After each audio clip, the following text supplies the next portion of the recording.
Bismillahirrahmanirrahim.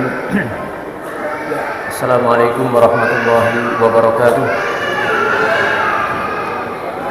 Alhamdulillahi wa kafa, wassalatan wassalaman ala nabiyil mustafa wa ala alihi wa sahbihi wa man iktafa. Thumma amma ba'd. Masyarakat muslimin jamaah salat Isya yang dimuliakan Allah Subhanahu wa taala. Alhamdulillah, beberapa hari lagi kita akan selesai atau akan mengakhiri puasa kita di bulan Ramadan tahun ini. Dan alhamdulillah di sini kami perhatikan jamaah salat Isya dan tarawihnya masih cukup stabil. Masih 4 shaf lebih tadi saya lihat. Saya kira kalau sudah masuk hari-hari ini tinggal 2 shaf. Tapi ternyata masih 4 shaf lebih. Ini luar biasa ya. Mudah-mudahan tahun depan hari-hari seperti ini masih 8 shaf. Mudah-mudahan ya. Amin ya rabbal alamin. Kemudian malam hari ini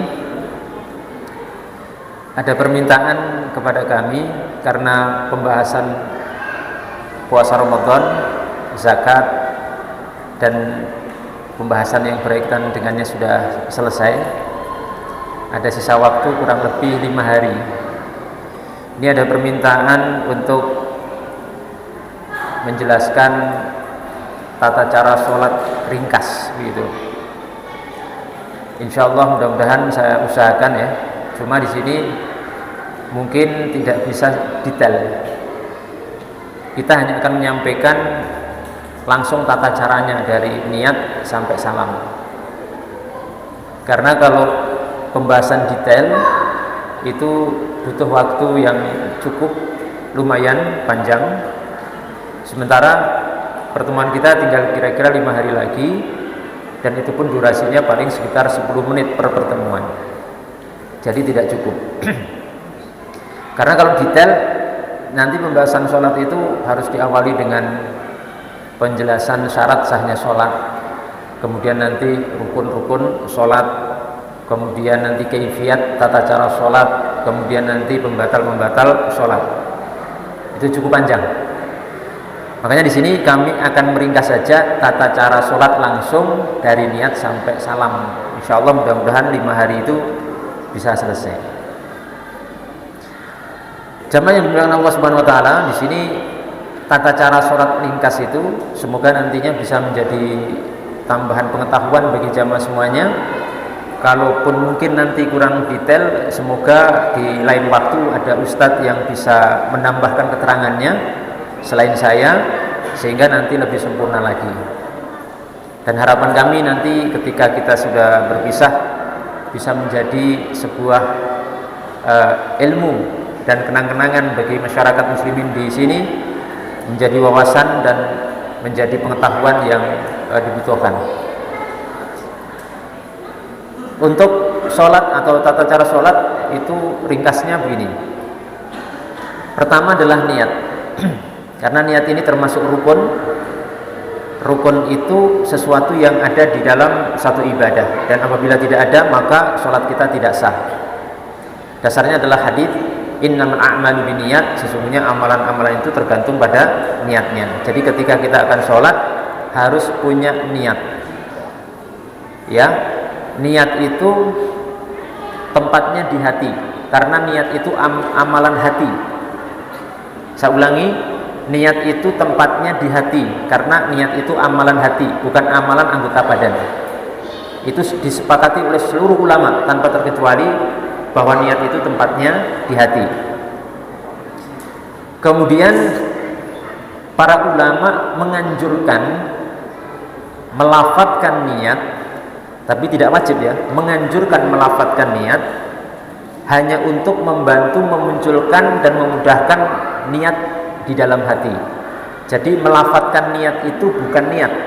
Jadi jangan salah, Kok niat dilafatkan? Niatkan di hati. Ya benar, niat itu di hati, karena melafatkan itu bukan niat, tapi hanya wasilah perantara untuk memudahkan memunculkan niat yang ada di dalam hati.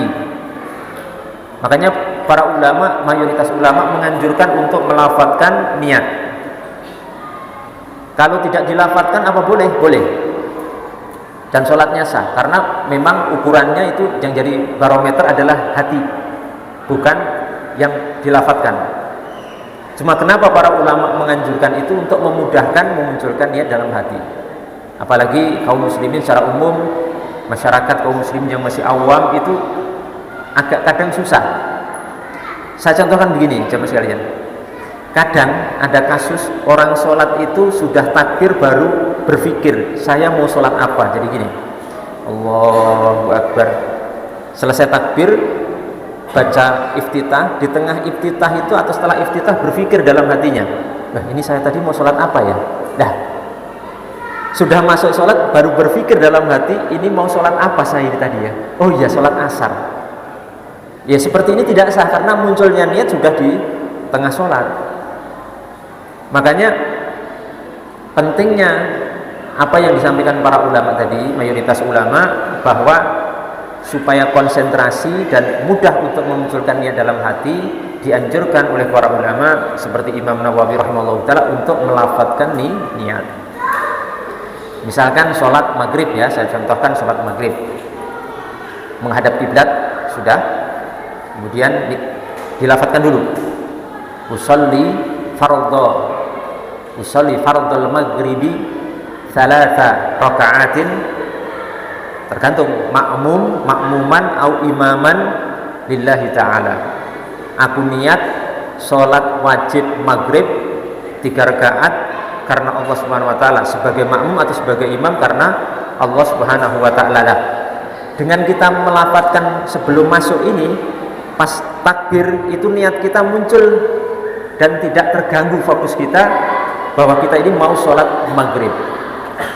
Langsung Allah, lepas Allah itu munculkan niat kita ini mau sholat apa. Perhatikan, kita mau sholat apa? Fardu, wajib apa? Maghrib. Ini yang paling utama, ini paling tidak, sholat fardu maghrib. Mau ditambah makmuman atau imaman lillahi ta'ala, atau salah raka'atin makmuman atau imaman lillahi ta'ala, terus Allahu Akbar. Itu ya pentingnya masalah tersebut. Ini ringkasnya seperti itu. Detailnya lebih panjang lagi, tapi kita tidak akan memperpanjang. Insya Allah itu sudah cukup. Kemudian takbir itu, niat itu dimunculkan dalam hati beriringan dengan takbiratul ihram. Takbiratul ihram itu takbir pertama, maka dikatakan ihram artinya takbir pembukaan. Ini rukun. Kalau kita lupa takbir pertama ini, sholatnya tidak sah. Lupa saja tidak sah takbiratul ihram itu. Ya, lupa tiba-tiba langsung sedekap, sholat kita tidak sah karena kita meninggalkan rukun. Rukun itu tidak bisa ditolerir dengan lupa. Maka hati-hati ketika akan sholat, harus konsentrasi, jangan noleh-noleh kemana-mana, jangan mikir apa-apa. Nanti sudah sedekap, belum takbir, terus langsung baca iftitah, baca al-fatihah, tidak sah nanti, karena itu rukun. Dan takbiratul ihram itu lafaznya Allahu Akbar, tidak boleh diganti dengan bahasa Indonesia Allah Maha Besar, tidak sah. Harus bahasa Arab, nggak boleh diganti Allah Maha Besar, Allahu Akbar. Dan ketika takbiratul ihram disunahkan mengangkat tangan. Mengangkat tangan itu hukumnya sunnah. Yang rukun, yang wajib itu lafaz takbirnya. Allah, ini yang angkat tangannya itu sunnah, Pak. Jadi seandainya Bapak-bapak sekalian sholat takbiratul ihram tanpa mengangkat tangan, Allahu Akbar, langsung begitu, sholatnya sah, karena mengangkat tangan ini hukumnya sunnah. Terus mulai mengangkat tangan itu berbarengan dengan lafaz mulai takbir, dan akhirnya juga mengikuti akhir kalimat takbir. Perhatikan caranya. Gitu, ini juga ngangkat.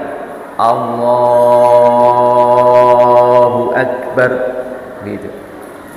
Karena lafaz takbir ini merupakan zikrul af'al, zikirnya gerakan-gerakan sholat yang mengiringi dari awal gerakan sampai akhir ke gerakan. Mengangkat tangannya hukumnya sunnah, tapi kalau takbiratul ihramnya hukumnya wajib karena itu rukun. Setelah itu perhatikan di mana tangan diletakkan. Tangan diletakkan, perhatikan tangan kanan diletakkan di atas tangan kiri. Kaifiatnya, tata caranya seperti ini. Ini memegang pergelangan tangan kiri. Tangan kiri di bawah, ini di atas seperti ini. Atau ini ke lengan sini. Seperti ini atau seperti ini. Tapi yang masyhur yang diamalkan seperti ini, di pergelangan. Begini ya. Atau seperti ini. Jangan begini. Ini tidak ada dalilnya ya. Allahu Akbar. Tidak ada. Begini atau begini. Paham ya? Seperti ini atau seperti ini. Jangan begini. Allahu Akbar. Kalau ini tidak ada dalilnya. Bisa dipahami sini? Ya. Kemudian diletakkan di mana?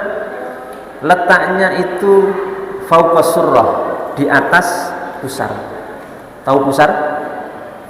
Bisa diraba pusar masing-masing. Nah itu di atasnya pas, Pak. Jangan di bawah pusar, apalagi ke bawahnya terlalu jauh, bahaya. Kalau di bawah pusar terlalu jauh bahaya, nanti malah diletakkan di atas sesuatu ya. Ya. Tapi di atas pusar pas. Pusar kita pusar paham ya? Pusar paham? Nah, apa? Pusar di atas pusar pas ya, seperti ini. Dan bukan begini. Ini keliru. Allahu Akbar. Ini salah ini. Hadisnya begini. Dalam riwayat itu disebutkan bahwa Nabi SAW itu meletakkan al-yad al-yumna ala yadi al-yusra ala sodri, di atas dada. Nabi itu meletakkan tangan kanan di atas tangan kiri di atas dada. Perhatikan, kalimat di atas dada itu kalau terjemah tekstualnya, ini kan dada, berarti sini atasnya. Ini terjemah, Pak. Terjemah tekstualnya seperti itu. Makanya ada sebagian yang memahami, di atas dada, ini dada di atasnya, berarti di leher gini. Sholatnya begini. Ini karena apa? Keliru memahami hadis Nabi.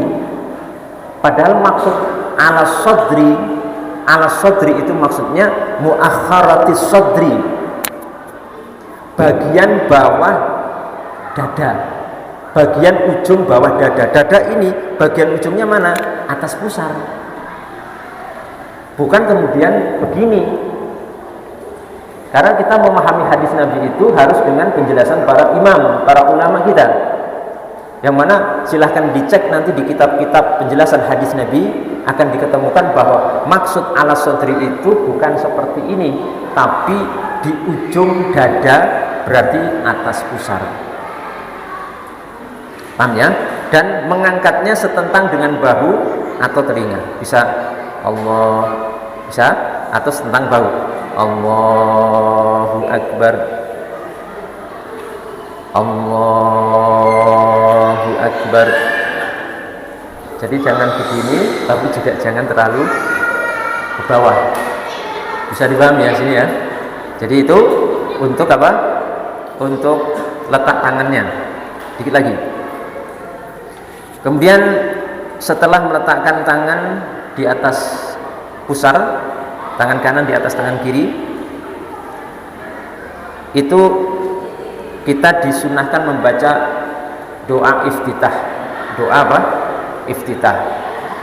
Bisa ada beberapa macam, bisa Allahumma ba'id baini, juga bisa inni wajjahtu wajhiyya. Silahkan. Itu ada beberapa macam dan boleh diamalkan salah satunya. Ya, bisa inni wajjahtu, bisa Allahumma ba'id baini. Silahkan, bisa dipilih, tidak masalah. Cuma itu hukumnya sunnah. Setelah itu membaca surat Al-Fatihah. Membaca surat Al-Fatihah hukumnya wajib, termasuk rukun sholat. Kalau kita sholat lupa membaca Al-Fatihah, maka sholat kita batal. Karena itu rukun, tidak boleh ditinggalkan walaupun karena lupa. Membaca surat Al-Fatihah, surat Al-Fatihah itu dari basmalah sampai waladhdallin. Dari basmalah sampai apa? Waladhdallin. Jadi basmalah itu ayat pertama surat Al-Fatihah. Amin itu bukan bagian Al-Fatihah. Jadi ayat terakhir surat Al-Fatihah adalah waladhdallin. Allahu Akbar, doa iftitah selesai, terus membaca Al-Fatihah. Bismillahirrahmanirrahim. Ini ayat pertama surat Al-Fatihah, Pak. Bisa dilihat di mushaf standar Saudi, maka di situ penomorannya basmalah itu ayat pertama. Jadi ayat pertama surat Al-Fatihah itu basmalah, ya. Basmalah disebutkan dalam riwayat Ad-Daruqutni, wa bismillahirrahmanirrahim ihdaha. Bismillah itu adalah ayat pertama dari surat Al-Fatihah. Allah. Bismillahirrahmanirrahim sampai akhir. Kemudian basmalahnya itu dikeraskan. Kalau dalam sholat jahriyah, sholat jahriyah itu sholat maghrib, isya dan subuh, itu basmalahnya apa? Dikeraskan, bukan dilirihkan. Kalau kita jadi imam, maka setelah takbir, setelah baca iftitah, kita baca Al-Fatihah. Bismillahirrahmanirrahim, dikeraskan. Alhamdulillahirabbil alamin. Dalilnya apa? Dalilnya sebuah hadis. Disebutkan di situ, anna Nabiya sallallahu alaihi wasallam kana yajharu bi bismillahirrahmanirrahim. Nabi sallallahu alaihi wasallam itu kalau mengimami salat mengeraskan basmalahnya. Hadis ini riwayat Imam Al-Bazzar, ya. Kemudian disahihkan oleh Al-Imam Al-Hafidh Al-Haythami rahimahullah ta'ala dalam Majma' Az-Zawaid. Jadi Nabi itu mengeraskan basmalah. Bahkan Abu Hurairah radhiyallahu ta'ala anhu itu dalam riwayat lain beliau juga mengeraskan basmalah. Wa jahara fihi fi qiraati bil basmalah. Abu Hurairah itu mengeraskan basmalahnya. Kemudian setelah selesai Abu Hurairah itu mengatakan, inni la asbahukum sholatan bi Rasulillahi sallallahu alaihi wasallam.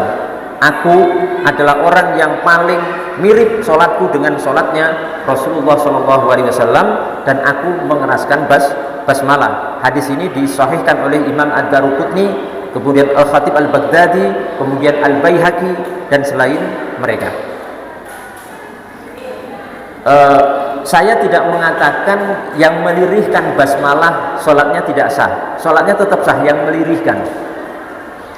Namun begini, karena di negara kita ini mayoritas penduduknya sudah terlanjur menganut pendapat yang mengeraskan, ya, pendapat Imam Syafi'i rahimahullah dan mayoritas ulama, ya, maka seyogianya kita berusaha juga dikeraskan agar supaya untuk meminimalisir fitnah ataupun kebingungan di tengah-tengah masyarakat. Ada sebuah cerita, Pak. Dulu di tempat saya itu, karena masyarakatnya sudah biasa ya, imam itu pasti basmalahnya keras. Terus ada seorang yang baru pulang dari pondok, imami, tiba-tiba nggak dikeraskan basmalahnya. Masyarakatnya geger, sholatnya nggak sah, kenapa nggak baca basmalah? Padahal basmalah itu ayat pertama dari Al-Quran. Kan masyarakat awam bisanya memahami seperti itu. Akhirnya terjadi fitnah, terjadi kekacauan di tengah masyarakat itu. Oleh karena itu, apa yang sudah dilaksanakan oleh masyarakat itu sudah benar, tidak perlu kita rubah. Ya, kemudian kita memelankan basmalah nanti menimbulkan fitnah di tengah-tengah masyarakat. Kita harus mengambil suri tauladan dari seorang imam Saudi, namanya Syekh Sudais, Imam Masjidil Haram. Beliau pernah tahun 2005 ke Jakarta, Indonesia. dan diminta untuk mengimami menjadi imam sholat Jumat di Masjid Istiqlal Jakarta. Pendapatnya Syekh Sudes itu di Saudi, Hambali, madhabnya Hambali, itu basmalah dilirihkan di negara Saudi, tapi di Indonesia ini dikeraskan. Maka saat diminta jadi imam, Syekh Sudes ini mengeraskan basmalah, padahal pendapat beliau itu dilirihkan dalam rangka apa? Untuk meminimalisir fitnah ataupun terjadinya kekacauan di tengah masyarakat, karena mengalah dalam sebagian masalah-masalah khilafiyah ini merupakan sesuatu yang dianjurkan oleh syariat Islam. Jadi seperti itu ya, ini teladan sangat bagus sekali dari Syekh Sudes, Imam Masjidil Haram, yang ke Indonesia itu tahu Indonesia ini sudah biasa Pak, basmalah dikeraskan. Nanti kalau saya lirihkan, waduh, jamaah Istiqlal bingung, loh, jangan-jangan Syekh Sudes nggak baca basmalah. Padahal pendapat yang dipegangi di sini, basmalah itu ayat pertama dari Al-Fatihah. Berarti Al-Fatihahnya kurang satu ayat, berarti sholatnya tidak sah. Nah, ini satu fenomena yang harus kita ambil pelajaran ya, bahwasanya ulama-ulama kita itu sangat luar biasa, sangat bijak dalam menempatkan berbagai hal, tidak melulu harus memaksakan pendapatnya kepada orang lain di satu tempat yang tidak biasa mereka mengamalkannya. Jadi demikian, mungkin sampai di sini dulu. Nanti kita sambung setelah membaca Al-Fatihah adalah membaca surat-surat pendek ya. Pokoknya durasinya cukup 10-an menit saja. Mudah-mudahan bisa selesai nanti sampai akhir Ramadan yang kira-kira tinggal 5 hari ini. Demikian jamaah yang dimuliakan Allah Subhanahu wa taala. Semoga Allah Subhanahu wa taala memberikan taufik, barokah dan hidayahnya kepada kita sekalian. Amin ya rabbal alamin. Wabillahi taufik wal hidayah wal afu minkum. Assalamualaikum warahmatullahi wabarakatuh.